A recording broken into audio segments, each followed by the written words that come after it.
Welcome to Outside Sales Talk, where we meet with industry experts to learn the strategies and tactics that make them successful. I'm your host, Steve Benson, and I've helped thousands of salespeople all over the world crush their quota. Today, I'll help you crush yours. Welcome back to Outside Sales Talk. Today, I've got Victor Antonio with me here, and we're going to discuss how to master your sales presentations.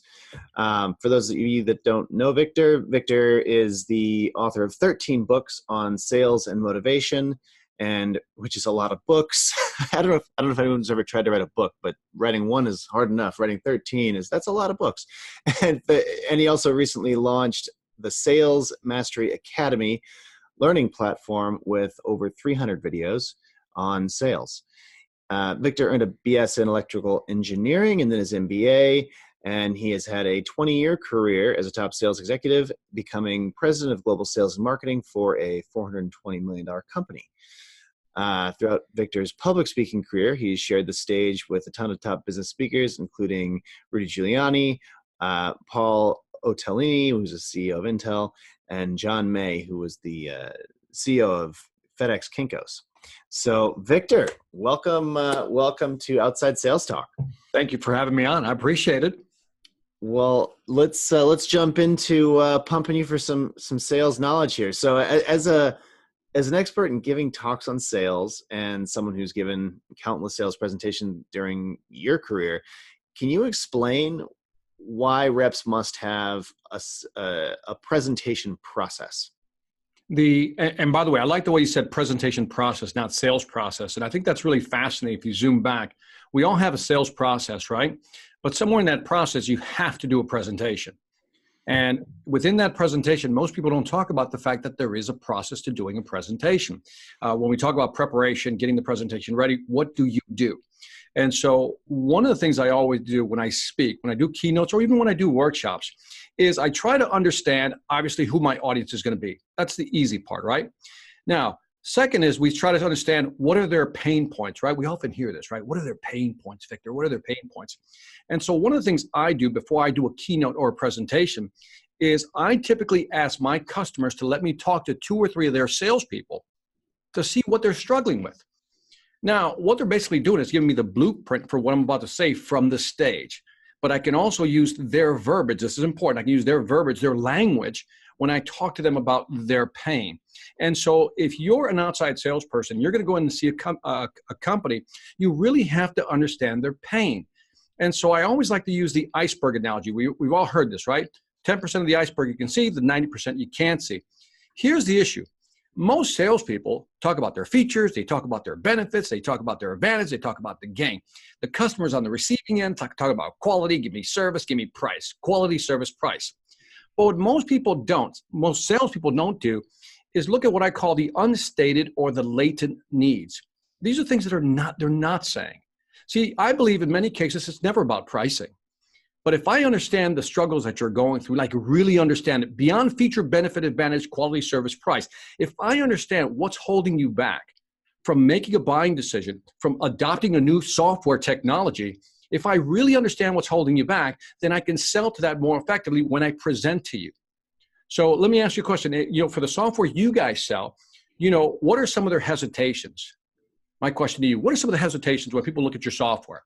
I'd say the most common one is that, and this is probably true with a lot of software products, is that people look at the price tag on the software. So, if someone has a large sales team, and a lot of the types of people a lot of people that are buying sales productivity software often haven't bought a lot of it in the past. Maybe they came onto a company and the CRM was already there, for example. So they've just it's not a line item that they've gone through big buy cycles with in the past.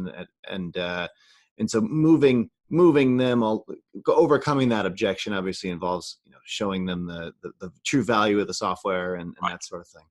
And see, so that's what most salespeople do. They'll address the pricing. So they'll go in there mentally prepared to address the pricing, right? They'll mentally go in there and talk about the features, again, the benefits of the actual software package. But now that's the 10% of the iceberg we see. But now let's kind of do this thought experiment here as we're talking. Let's look at the 90% below the iceberg. Now, you're trying to sell me a piece of software, right? I'm looking at the price. Maybe I choke on it just a little bit.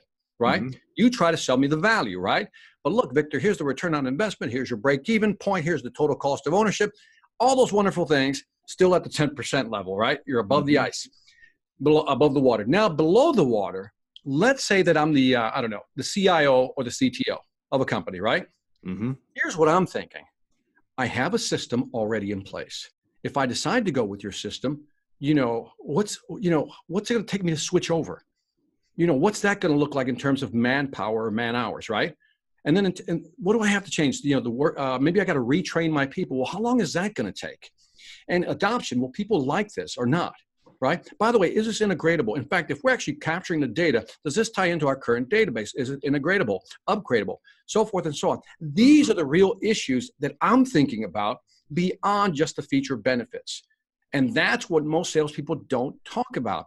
It's those quiet needs. What is it going to cost me in terms of time, money, and effort? But forget the money. In terms of time and effort, what is it going to take for me to actually switch over to your platform, or even just to get it going? Mm-hmm. What is that really going to take? And I think if salespeople learn how to marinate in that type of pain, their presentations will be so much better because they'll connect at a whole different level. What most salespeople do is they go in there, again, feature benefit advantage, and they never address the real issues under the water, the real latent issues. So what happens? We had a great meeting, right? All the heads were bobbing, yes, like, hey, this software looks pretty damn good, right? But then the salesperson leaves, and all of a sudden we have our personal conversation. Look, I love the software. It's great software. I said, yeah, but how much time and effort is that going to take for us to switch over? What about this? And who's going to do that? So, and what's the path? What's the blueprint here? What's the roadmap? How do we do this? And you're not there to mitigate those risks, those conversations. And all of a sudden, you don't get the call back. They never call you back. Let us think about it. We'll take it to our committee. Well, we're still mulling it over. Maybe next quarter, maybe next year. Does that sound familiar? Absolutely, yeah. Because they're not addressing what's below the waterline. And what do you think is the right strategy for a rep to make sure they're addressing the things that are below the waterline? How do you uncover those objections? Now let's assume that, what's the average tenure of one of your sales reps? At our company, yeah. It's 4 years. 4 years. And so 4 years, and I'm going to assume, I don't know how big your sales force is, but let's say you have 10 to 20 people in your sales force, right? Mm-hmm. Here's what I would do. Huddle them up in a room. It takes 2 hours to do this, if that. And that is to ask, what are some of the things holding our customers back from not buying? Again, stay away from feature benefit advantage, quality service price. What are some of the things holding them back? And then watch. You'll be able to come up with a laundry list of 10, 20, maybe 30, 40 things that's holding them back. And then what I would then do is, let's find the one that most commonly come up, right? The real kind of high barriers to entry. And one may be data transfer, right? How do we move our data onto that platform? Mm-hmm. One may be interoperability with other systems, right? If they got an ERP system, how does it operate with that? So if we can get in a room, huddle up, we can figure this out. I'm telling you, 4 years on average, in terms of tenure, 10 to 20 people in a room, we can figure out what the latent needs are. And by the way, that doesn't preclude the fact that you can actually call people, maybe who didn't buy, and just say, look, I'm not trying to sell you anymore, but just what held you back? Why couldn't you make that decision? And you might start getting some real honest answers that have nothing to do with your software, has nothing to do with the price. That's fantastic advice. I one thing that jumps to mind too is, to circle back to presentations, I think it's really important to bring these latent issues that you're talking about up preemptively. And if you've done kind of some pre-research, and like maybe you've got one ally in the room, or like a key sponsor or something that you're presenting to the room, but one person there really, you already know who loves you, and you already, maybe they set it up, maybe they brought you in, but if you can pump them for information and try to uncover what the key latent issues are, maybe you can discover what will need to be addressed, and then you can proactively address them before they come up as objections, or as you described, maybe they never come up in front of the rep what the objections are. Maybe it's after the rep leaves the room, he or she, the people are talking and chit-chatting about, but who's gonna take care of that? Who's gonna deal with that? What are the risks here? But And by the way, if I can piggyback off that, mhm. and one of the things you can do, I'm telling you, I work with so many companies on this, and that is I get in a room and said, all right, let's do the 5 to 7 typical objections you typically get. Again, beyond the obvious, look below the waterline. What are some of the latent reasons they're not buying? Now, if we know what those 7 are, let's say I go in and I'm about to do a software presentation. I know the presentation is going to be 30 to 40 minutes. Within those 30 to 40 minutes, I will raise the objection myself. I teach this in one of my online programs, right? How to block objections, because when you raise the objection, you control the objection and how you can dispose or tie down that objection. If the customer brings it up, now you're defending yourself. But notice, and again, I really talk about this in the courses, is that when somebody raises an objection, you're less likely to change their mind. This is important. This is why overcoming objections in many cases simply doesn't work. If I raise the objection, I have now taken a position as to why I don't want to buy. You, the salesperson, now have to explain, if not defend yourself. And you know how it is. When you're defending yourself or somebody pushes you back on your heels, you're not as convincing and you're not selling. For example, we're in a room. Visualize this. 100 people in the room. You're having one of those magical presentations as a salesperson. By magical, I mean unicorn. We're talking rainbows, pixie dust stars. It's one of the best presentations you're ever given. Everything's going great. Everything's going great. And all of a sudden, one guy in the back yells, yeah, but we can't transfer the data over, right? They'll just yell that out. Now, that person is just taking a position. You can't transfer the data, whatever it may be, right? Now, that person is taking a position. Now, you have to respond to that person. Now, you have to defend yourself. Now, imagine if you had been proactive and said something like this. Now, many people think that you can't transfer the current data you have. Now, I'm familiar with your database based on what Bill told me. And here's how we would transfer your data. So doing it that way, I preempted it. But if you wait for the person to say it, that person is taking a position. But worse, let's say that person that says, yeah, but you can't transfer the data, is also a well-respected person. Right before that, he made that statement. Everybody in the room was like, yeah, this software looks pretty cool. This is hot. But as soon as he said that, he took a position. He's going negative. Now, everybody else in the room who respects him is going, well, he's never wrong. So maybe we need to kind of pull back a little bit and think about it. So what's the solution here? Think of 5 to 7 typical objections. And within your 30, 40-minute presentation, find ways to raise the objection up. And I always teach that you got to present proof. You got to prove why it's not an issue, and then tie that objection down. And if you can do that throughout a presentation, you will reduce buyer resistance. Yeah, this is incredibly valuable insights here. Let's talk about the structure of a great presentation. How do you structure all of these, well, not just the stuff that we're talking about here, but all of a great presentation? How do you lay out structure for it? So what I do is, let me see if I have a nice blank sheet of paper right here. Wasn't prepared for this one, but we're going to do it anyway. Now, what I'm about to show you is magical. Not really, but by the way, for those of you who are not watching this or listening to this, I'm going to describe it. I'm taking an 8.5, 11 sheet of paper, right? I'm going to fold it in half. 8.5, 11, just fold it in half. I'm going to fold it in half again. I'm going to fold it in half again. You're probably wondering, where is he going? Just take your time. I'm getting there. And I'm going to fold it in half again. Now, I folded it 4 times for those of you listening. And now I'm unraveling the sheet. And as you can see, I have 1, 2, 3, 4 by 4. I have 16 squares, right? 4 folds, I get 16 squares. This right here, my man, is how you begin to lay out your presentation. Each box basically represents a slide if you use slides. And so what I do is I now know what objections customers are going to raise, right? So I pick somewhere in the sequence of these 16 blocks, what do I want to start out with? How do I want to impact them at the beginning? And then by this 3rd, 4th slide, I want to block my first objection, present some content, something that makes them go, huh? And then by the 5th or 7th slide, I want to block the second objection. And if you do this sequentially, I'm telling you, you'll feel the resistance go down. Here's the mistake most people make. And if you're listening to this, really listen to what I'm about to say. The biggest mistake salespeople make, onsite salespeople make when they do a presentation, is that they go in there and tell me if this sounds familiar. First slide, who we are, right? Company name, the person presenting, right? Click second slide. The second slide is who we are, what's the agenda for today, right? Here's the agenda for today. 3rd slide, here's a background about our company. We've been around for 100 years. We got 1,000,000 square feet. We got 1,000,000 years of experience, blah, blah, blah, blah, blah, right? Mm-hmm. Then they talk about their mission statement. Slide number 5 is the boom slide. That's when they have all the logos of all the companies they've worked with. They've just spent 5 to 10 minutes talking about themselves. And the customers in that room are going, I don't really care who you are. Yeah, can you get to the point here? You know, the fact that you're in the room already tells me you're somewhat important. Now give me a reason to listen. Here's the thing. The first 5 or 10 minutes are the most valuable time you have in front of a customer. Mm-hmm. That's when you get the impact. But most people, I'm talking about 80, 90, my unscientific report here, will spend their time doing what I just described. Yeah. Company, talk about their mission statement, their value, proposition, you know, they're puking for 5 to 10 minutes.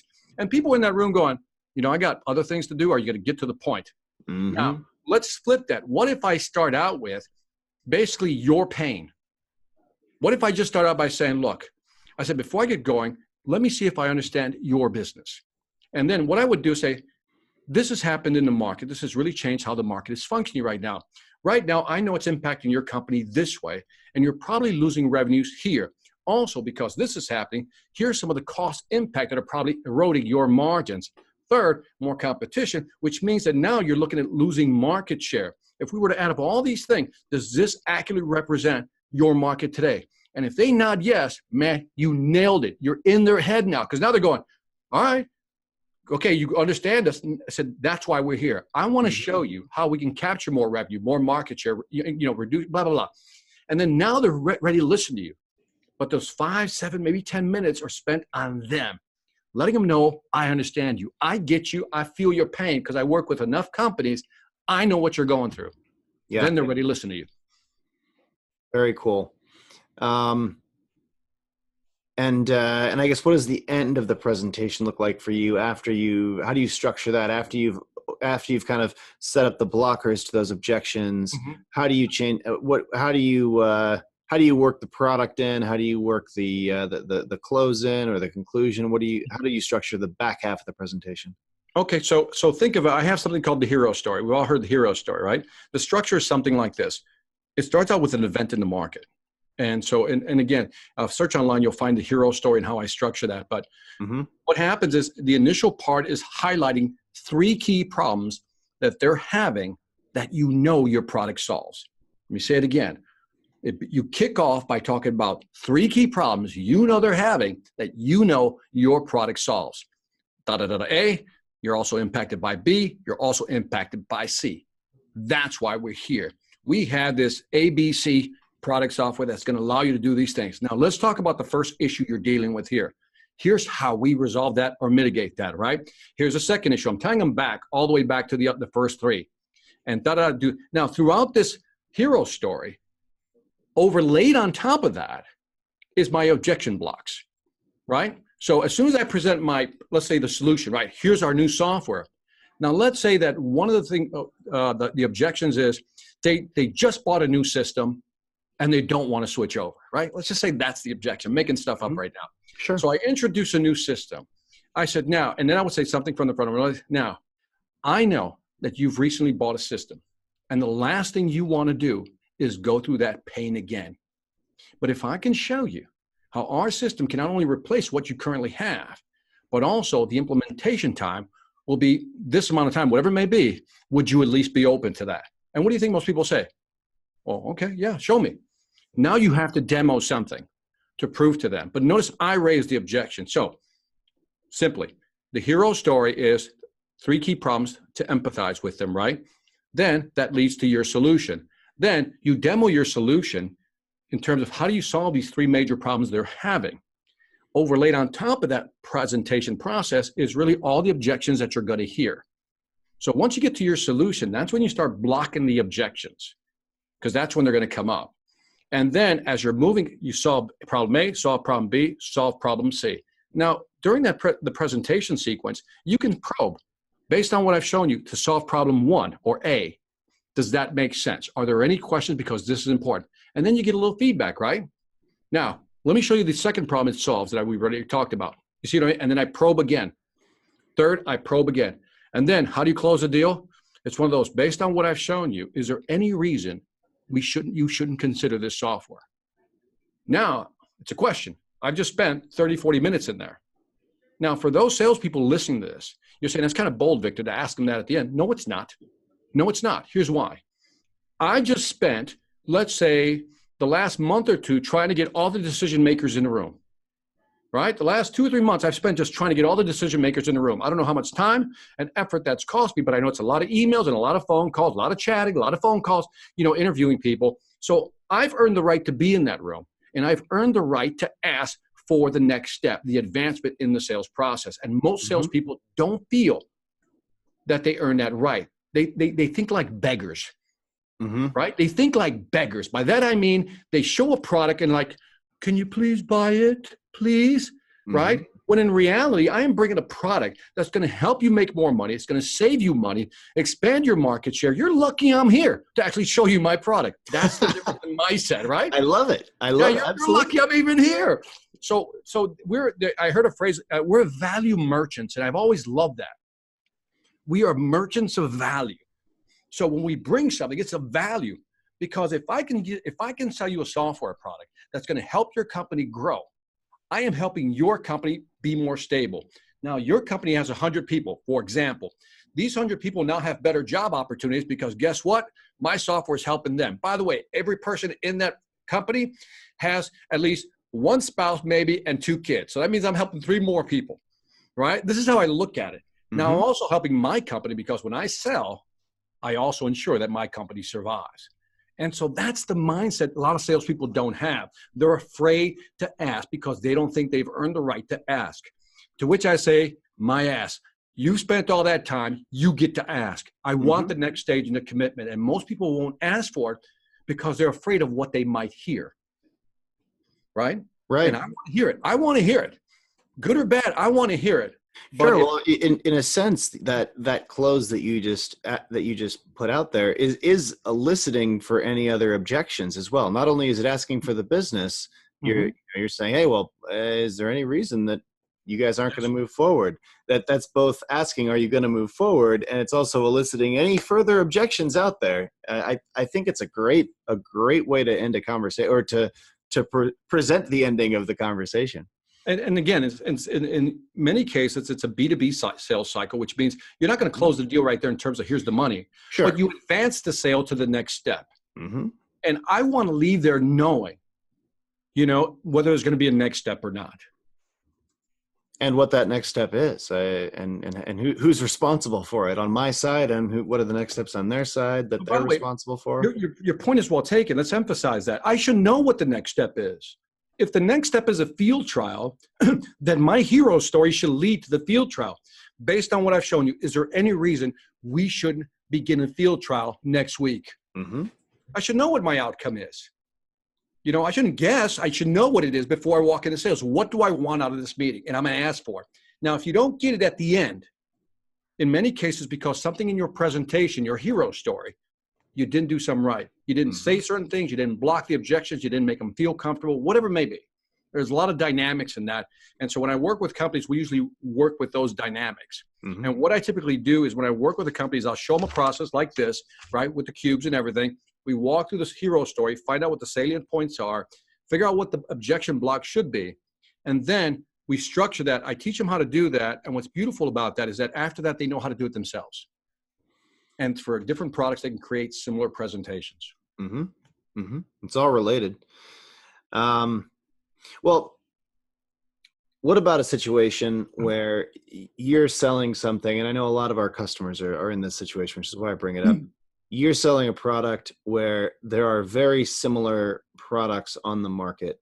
I'm not saying it's necessarily a commodity like corn or something, but maybe you sell a machine and there's 4 other machines, and each one, maybe this one's better at this, maybe that one's better at that, but they're all pretty similar. What steps do you take in that situation in a presentation to show a prospect that your product's the one that they should move forward with? Right. So, let's accept the fact that we live in a world of 5 nines, right? In other words, by that, I mean the Six Sigma deal where quality is already expected, right?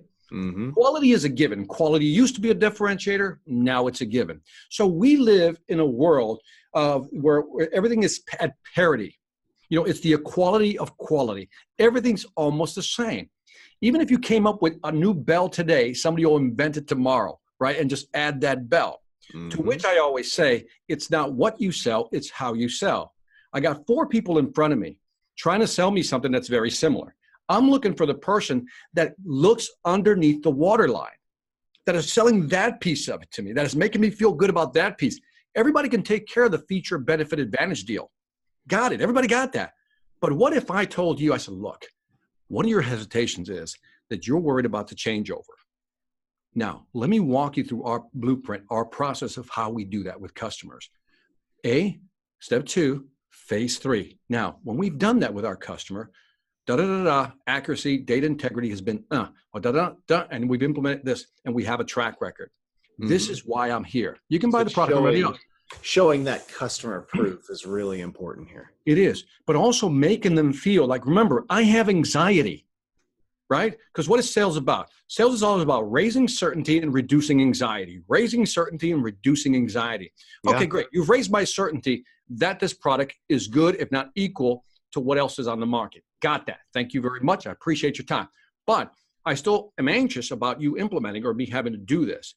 If the salesperson can say, here's how we're going to walk you through this process, it's not as hard as you think it is. When it comes to new training, don't worry about that. Here's what we've done with companies in your position. Now I'm talking about the training. I'm talking about switchover, data integrity. I'm talking about all these things. And that's what they're really focused in on. It's not what's above the waterline. And what are some examples of ways that you feel are really effective during a presentation to show your prospect that social proof from other customers and people that are using the product? How do you bring that up? What do you show them or give them? Yeah, I mean, the typical is, you do the testimonials, you do the video testimonials. That's what everybody shows, right? If there's a way to get the customer to come in to your facility. For example, the pool company I was working with a couple of months ago, one of their, steps in the sales process is they actually bring the customer to their facility so they can see how they actually make these pools, right? And so they're walking them through and the customer's going, okay, I get it. So that's one way of doing it. If the way I used to sell software back in the day when I was a product manager for a software product, one of the things I always did is that if I knew we sold a network management system that managed fiber optic connectivity, right? Just think of terminals with a bunch of fibers, information running through them. What I would do is I would do an initial build of one of their sites on my demo, right? And I said, okay, here's what one of your competitors is kind of doing, right? Or if I want to frame it another way, our last customer built this, and here's what we built for our last customer. Bam, right? This is what he had before and after. So let's pause there for a second. What does the brain want? The brain wants before and after. Here's how you look today. Tell me how I'm going to look in the future. By the way, weight loss, here's where you're at today. Here's where you're going to be tomorrow. Get rich quick scheme, here's where you're at today. Here's where you're going to be tomorrow. So the brain is a contrast machine, always looking for before and after. And too often, we focus on the before and never the after. Once you do this, here's what it's going to look like. So if the customer has their database set up a certain way, we would say, here's how you currently have it set up. Now, what we've done is we've taken all your data and we've populated one of your sites. Here's what it looks like now. So that's one way of pitching it. Then said, by the way, here's what we did for one of our other customers. Here's what their data looks like. And by the way, you can call them or we can put them on a conference call right now. By the way, one of the things I used to do is one of my best customers, I always had them on a conference call. I said, I'm going in, I'm doing a big presentation. Are you available between 11 and 12? Can I just have you in the office to take a call if I have to call? And if you do it right, and you got good customers who you've done great favors for, they'll do that for you. That's a great example. I don't think a lot of people think to do that. Yeah, I would abuse that. Yeah, why not? Well, the thing is, because there's something about hearing the person, when I did bring them online, sometimes I'd even tell a customer, I said, let me make a call because I want you to hear something.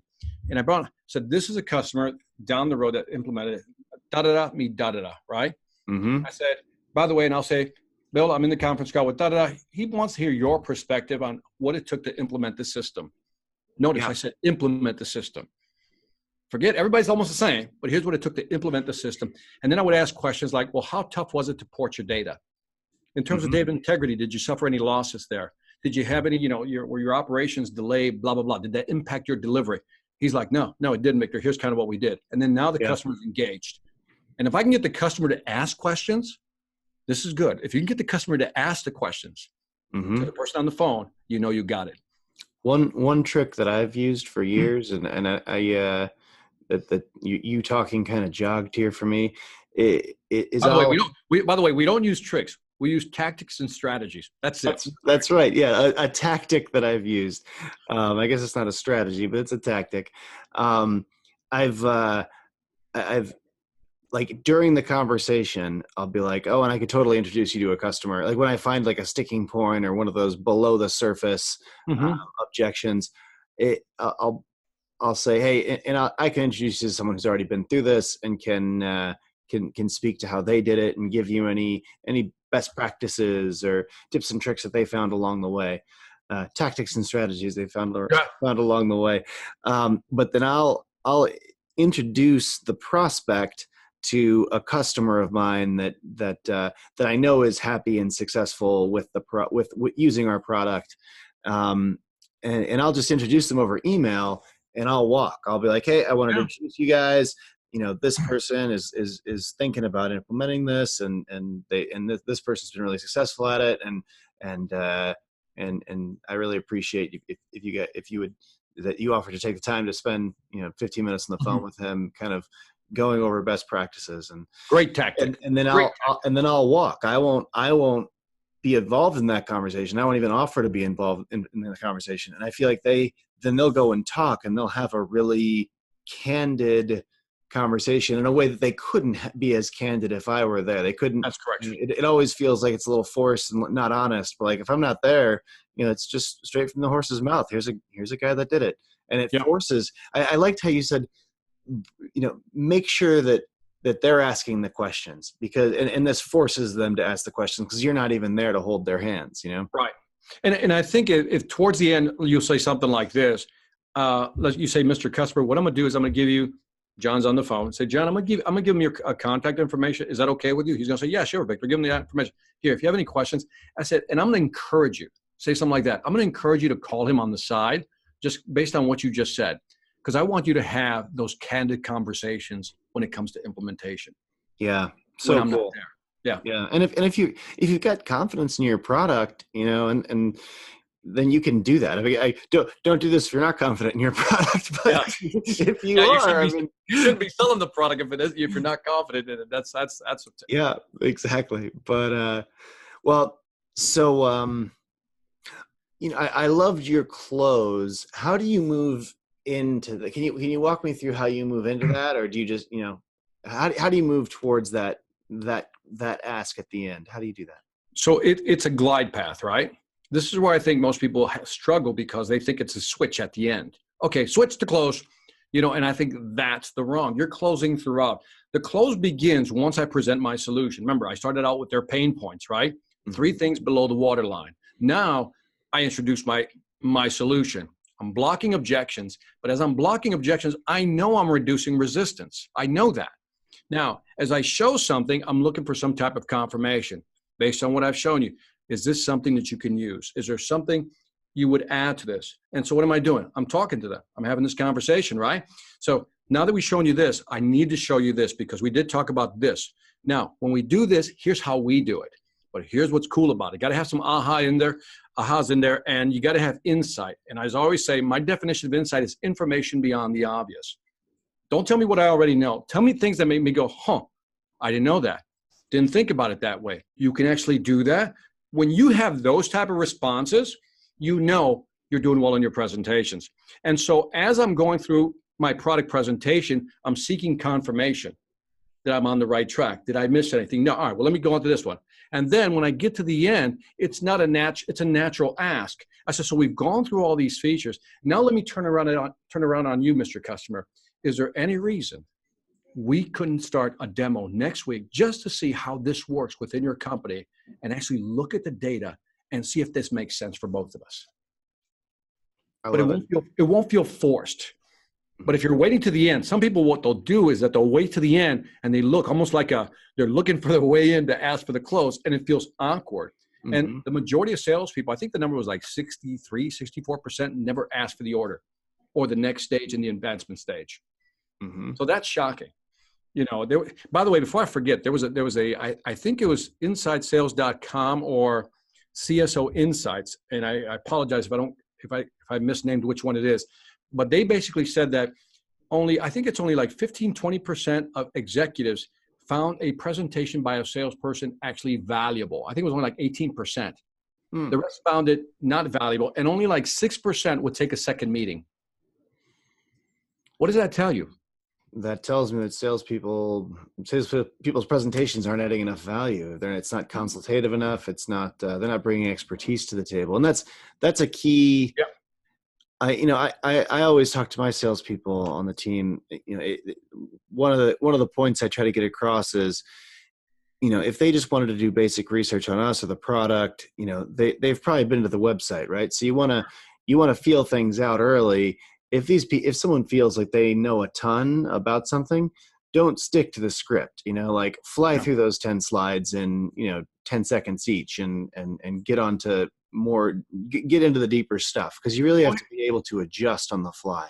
Well, by the way, great point. Let's talk about that, because sometimes you have to go off script, right? But how do we know, as salespeople doing a presentation, how do we know the depth of our audience, right? This is a good question. And so one of the things I always do, because I remember I do sales training, right? So I'm telling you, I got 10% know-it-alls in the room already. And so believe it or not, that's one of the first objections I block, but I block it right at the beginning. And I block it like this. It's a very simple one. I said, and I'll just ask the question. I said, by the way, I'm talking to salespeople, so I have to ask the question, how many folks have been in sales at least 5 years? Raise your hand. They'll raise their hand. Keep your hands up. 10 years, raise your hand. 15 years, raise your hand. I said, let's go into deep water now. 20 years, and you'll still get some hands, right? Sure. And see, they get a little chuckle just like that. You get a little chuckle, right? And then I said, many of you, and here's how I block the objection. I know that many of you can probably come up here and teach sales. But let me ask you a question. If I can show you one or two things that would increase your close rate by, let's say 1 or 2%, would that be worth your time? And what do you think they all say? Sure, Victor. Now, what did I just do? I acknowledge my audience. I acknowledge their expertise and their depth. But if I can show you 1 or 2 things, would you be open to that? And all the time they go, yeah, Victor, go ahead. And there it is. So let's say that now I'm going in there and I'm doing a software presentation. I would ask the question. I got 2 questions. In your case, I'll probably do 2 questions. 1, I said, how many folks have heard of our company and know a little bit of, how much research have you done? Right? And then that'll give you an indication, right? Now, let's say somebody raises their hand. I said, tell me what you know about our company and what stood out. Now, what am I making that person do? Tell me what they really know. Because people that say they understand, but when you make them talk, it's enough. And all I'm doing is, you can even say this. I said, the reason I'm asking is, one of the things I don't like doing is talking about things you already know, which is why I'm asking this question. Because again, I can joke and say, if we want to go into deep water right away, let me know. We can swim there. This is the off-script stuff. So anyway, stuff like that you can use to figure out who's in the room. That's a fantastic way to do it. Yeah. Well, the next section of the of the program today, I like to do a sales in 60 seconds, where I'll ask you a series of questions, and the goal is to the goal is to keep it under 60 seconds, which is always tough. Right? I just talk too much. I'm screwed. Go ahead. I'm going to do my best, man. Well, I don't have a zap collar on you, so if you go over, no big deal, right? Very cool. Go ahead. So, what are some don'ts when presenting in sales? What are some things you should avoid doing? Stop talking about yourself. Never badmouth the customer, and never shy away from pricing. Okay. What are the key challenges salespeople face when they're presenting? Presence from the front of the room. A very elegant way of presenting, not mechanical, a very natural style. I think a lot of salespeople try to be too mechanical, too formal, instead of really enjoying the process of a presentation, because I think that connects with the audience when they see authenticity and not some robot trying to present the PowerPoint. Yeah. If there's less than 20 people in the room, I prefer to sit at the table rather than stand at the front, just because then it makes it more conversational. That's what I've always been comfortable with. But some Everybody people, finds their style. yeah, You know, for some people, they'll stand and present to 3 people. It just depends. Yeah, I was reading, I read this quote by Bruce Lee. It's one of my favorite quotes. Bruce Lee, if you remember, the martial artist, came up with his own style of fighting because he found karate too rigid and some of the other styles too fluid. So he wanted something right in between. And so he said this when it comes to learning a new style. He says, absorb what is useful, discard what is not, and then add what is uniquely yours. Now think about that. Absorb what is useful, discard what is not, and then add what is uniquely yours. That basically means as you're listening to this podcast, absorb what's useful, discard what's not. But in the end, add what is uniquely yours. And in your case, it's sitting with 20 people or less, it's sitting on the front. For somebody else, it might be something else. So I want people to hear that. Yeah. Yeah. Very cool. How can sales reps differentiate themselves more when it comes to their sales presentations? Insight, information beyond the obvious. Really, the thing is, you need to, if we can draw this Venn diagram, the Venn diagram is you need to know your products and your business, right? You need to know the customer's product and business, but you also need to understand the market. It is the intersection of those three is where people need to play. Know your product, know your customer's business, and then know what's happening in the market. Makes a ton of sense. Dude, I'm killing this 60 seconds, man. Yeah. I'm really proud of you, Victor. I did not think this was going to go this fast. I had more time allotted. This is great. So what is the best way for salespeople to practice their presentations? The structure I talked about, laying it out with a piece of paper, the different squares. By the way, here's why I recommend taking the 8.5 by 11, folding it 4 times. You have 16 squares. Each square represents about 2 or 3 minutes in a slide presentation, right? That's kind of, you gauge it. And so the best way to do it, and the reason I ask people to do it on a piece of paper first, because here's what most salespeople do. They get a bunch of PowerPoints and they start playing with the color. They start adding images. They start changing the font. They start doing weird things. And next thing you know, they're lost. They've only done 2 or 3 slides and they've lost the reason of why they're doing the presentation. So the best way to prepare is to lay it out on a piece of paper first. By the way, if you don't like using paper, use index card. Here's, I'm going to open up, write it down. Write it down. If you're going to put an image, put image of whatever here, these words here. So given that you're an expert in sales, what is your best advice that you would like to give our listeners? I think I'm going to go back to the Bruce Lee thing, and that is to find your natural style of selling, right? Because we all do it differently. I'll ask for the sale one way. You may want to do it differently. I've had people who like to start at the beginning. If I can show you this, at the end, I'm going to ask you for the sale, just letting you know type of thing, right? Mm-hmm. And then some people just like myself glide into it and then everything in between. I think authenticity, I used to hear that word. I'm like, it's one of those buzzwords, right? But I've learned to accept that word is really powerful because it allows you to be authentic, who you are, so naturally. But then it allows you really to connect with people because they don't think you're trying to BS them or trying to be something you're not. Mm-hmm. And so I think authenticity is key. Like I said, I was never a believer in the word. I truly believe in the word now. I completely agree. Sales is such a natural behavior. You've been selling since you were able to speak, whether it was to your mom for some dessert or and throughout human history. We've sold ideas and thoughts, and if you're not authentic, I think that comes through and makes you less credible. The one advice I give people, and this always shocks an audience when I tell them this, and I always ask the question, I'm asking the podcast listener now, do you have to love what you sell? You would say? I would say you do. And I would say, no, that is egoistic and narcissistic. Here's what you should love. You should love what it does for your customer. Now switch that. Because now, see, if I love what I sell, well, that's just, I love it. Doesn't mean my customer loves it. But I could not like a product, but if I love what it does for my customers, man, that's the real value. So that's the question I always tell people. I said, do you love what it does for your customer? Forget what it about you. Because that's what you've been taught, right? You got to love what you sell. BS. You don't have to love what you sell. You have to love what it does for your customer. That's true selling, and that's true selling of value. Yeah, that's a great way to think about it. Yep.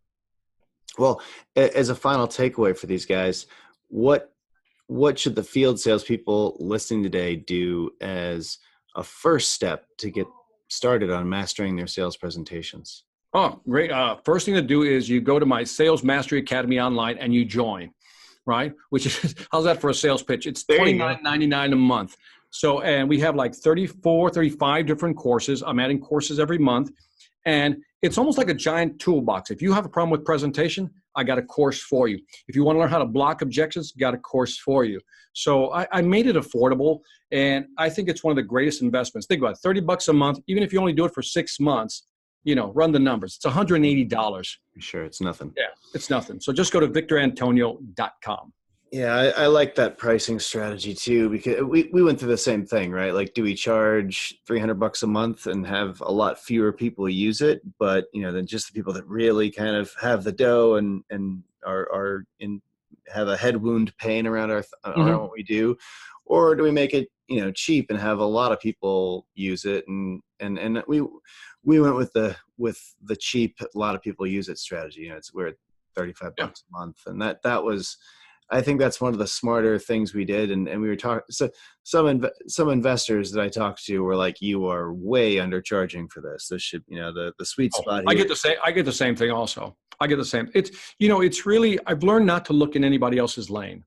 I mean, I survey the landscape, but at the end, I want to do it my way. Yeah. And if I'm comfortable at this price point, screw you. I'm going with this price point. It's my product. I'll do it any way I want. Yeah. And I'm feeling good at $29.99, and I'm sure we'll move it up. Probably mid next year, but for right now, we're keeping it at that level because I think I just want a lot of people to get into the platform and get familiar with the material. And as I always say, if you just close one deal, money back. Yeah, well, especially if you got something viral and people like it and they tell their friends. It's more valuable. And this is obviously with things like software or video courses that are scalable, right? It doesn't work if it's corn; you have to grow more corn. But for things of this nature, I think it's more important to have virality than anything else. I agree. You make more money having more people use it who tell more people about it. I think it's better, more value created too. I mean, so I think for my business, it's important because. As we talked about, I think right before the interview started, is that my biggest revenue generator are my keynotes and my workshops. And I've had this happen. Say, by the way, I signed up for your Sales Mastery Academy. Love the content. Says I got to bring this guy in. Yeah, so it's like a funnel for you. Yeah, well then for sure. I mean, and and it's surprising how software revenue can stack up too. I mean, it's the online thing you're doing. That's a in my experience, it's surprising how year 1 and 2 didn't do that much, but it's spreading around. People telling their friends about it because they like it, and year 4, 5, 6, revenues come in and start to surprise you. Like, oh wow. Yeah, and so it's a patience game at this point. But the thing is, I really care about what it does for people. I get a lot of the letters I get, are just incredible from all over the world. Though I mean, it's just incredible. You started doing this, now I'm this, or I've done this. I mean, just some incredible stuff. And that's the intangible stuff, especially for some of these third world countries that I get some letters that are, they're heart wrenching, man, because they spent their last $30 just to access it for 1 month. Yeah. And they've gone through everything because they didn't have more than $30. So they went through the whole academy. I'm like, holy buckets. I mean, that's like, that's intense studying right there. So that's also a nice feeling. Yeah, it's a struggle for us right now too. The whole what to do about places that have very different economies and ability, not willingness to pay, but ability to pay. Like we can take can't you just set up a separate site using their dot? Kind of. I mean, it's tricky, and the support. The challenge is the support costs make it not worthwhile. So got it. That's the trick to it, but we're trying to wrap our heads around that the way you have to do it. I think for us is through partners. Like we would need partners in India that will do the training and the support and all those things, because we just don't we're set up it's a different structure. We're kind of set up wrong to do this. Our support teams in Utah, right? We would need local support, kind of in that economy. It's challenging, but it's something we're thinking about. Anyway, the next step, I'm going to summarize all the things that we've talked about today, just because a lot of people are driving and everything while they're listening. So good to hear it twice since people can't take notes. So in summary, so first, it's key to know that there's an entire process to giving a presentations. Reps need to understand who their audience is going to be and understand the pain points of that audience. Understand the main struggles that your prospects are going through and figure out what's holding them back from buying. And of course, be prepared when you go in to address pricing, features, and value. But remember that this is just the obvious. This is just the 10% of the iceberg that's out of the water, and you really need to dig in, and you win or lose deals by understanding that other 90%. The other 90%, to understanding the time and the effort that your prospect needs to put in to get started with your product. And it can change based on industry, but really you've got to address that 90% in your presentations. Be proactive and get in front of any of these objections so that prospects don't have the time to take a negative position. Think of 5 to 7 key objections and show proof as to why the prospect doesn't have to worry about the objection and why your solution is the best. The biggest mistake outside salespeople make is spending too much time talking to themselves in the beginning of the presentation. The first 5 to 10 minutes of the presentation are the most vital. Salespeople shouldn't talk about themselves, and they often do right then, but instead talk about the pains and how you're going to fix these pains. Use the hero story in your presentation to highlight 3 key problems that your prospect is having and the ways that your prospect can solve these problems. And be prepared by speaking to your key sponsors to know what those key problems are for this unique customer. Next, when you get to your solution, you start by blocking their objections. Make sure that you've asked questions along the way and make sure that they're understanding the value along the way throughout the presentation. At the end, ask your prospect if there's any reason that they shouldn't try your product. What is there any reason that we shouldn't move forward and give this a trial? Is there any reason that we shouldn't? Well, whatever the next step is for you, I guess for me it's a free trial at our company, but for whatever your next step is when you close, ask, is there any reason, now that we've had this presentation, that you wouldn't do that? Salespeople are value merchants. You're providing potential users with value. So don't be afraid to ask if prospects are ready to take that next step of commitment. And remember, if the prospect isn't ready, you find out if you didn't provide enough value for their pain points or address all their objections by using this close. Make sure you show customer proof to make your prospect feel more secure in the decision to go with your product. Ensure that you have great past customer examples to show prospects and even past customers who are willing to get on a call and talk to your prospect and discuss how they got on board with your product. Sales is all about raising certainty and reducing anxiety. Show users that switching to your prospect is easy, that the training is simple, that the data transfer is seamless if those are the objections. Show them how they can do it and really give them good examples and let them talk to people that have done it. The close starts when you begin talking about your solution. Include key insights, which is information besides the obvious. Ask prospects in the room what they already know about your company to make sure to focus on the new information. As you go through your presentation, ask, is there any reason why we can't have a demo next week and go over this more? Ask during the presentation, if that's the next step. Whatever the next step is for you, make sure you close with that and get the next steps. Who's responsible for what? What you're responsible for, what they're responsible for. Ask during the presentation and make sure that you and your prospect are on the same page. Keep just touch base. Ask, just feel them out as you go through to make sure they're with you. Overall, authenticity is so key in selling. Make sure to be real with your prospects. You don't have to love your product, but you have to love what the product does for the customer. I thought that was such a cool insight. So, Victor, this has been just full of amazing thoughts for salespeople, great ideas and great strategies. Where can listeners read more about your work and reach out to you? I know you do. You mentioned you do a ton of keynotes and workshops. How do people get in touch with you? So I think if you just want to see some of my material, just go all over YouTube. I'm all over YouTube. That's the easy one. If you just want to learn more about the Sales Mastery Academy, just go to victorantonio.com. All my contact information is there, so you can reach out to me there. And that's it. Awesome. Easy.